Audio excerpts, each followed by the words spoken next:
Mga idol, no, ayusin muna natin yung mga idol yung ginawa natin silo dito mga idol, kasi nga mga idol walang huli mga idol, pero pumisik siya mga idol, no. Ito siya mga idol, oh. Ito siya. Ayusin muna natin mga idol.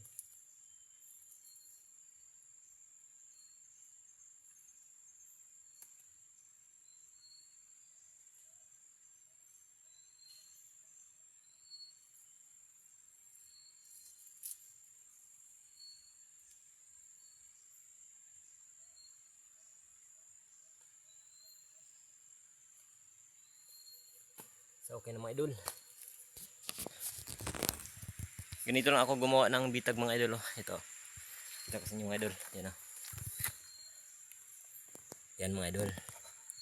So kapag may dumaan talaga na labuyo mga idol, sure ball talaga mga idol, makukuha at mahuhuli mo talaga siya mga idol.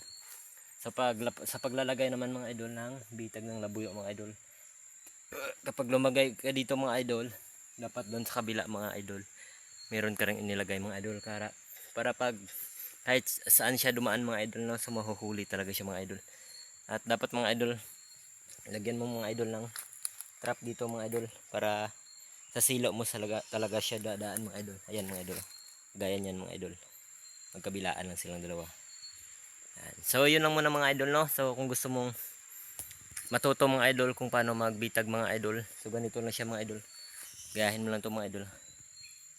Ayan, napaka basic lang yan mga idol. So yun lang muna mga idol, no. So ingat kayong lahat mga idol, no. So sa susunod naman na video mga idol, tuturuan ko kayo mga idol kung paano gumawa ng bitag mga idol. So yun lang muna for now mga idol. Bye bye.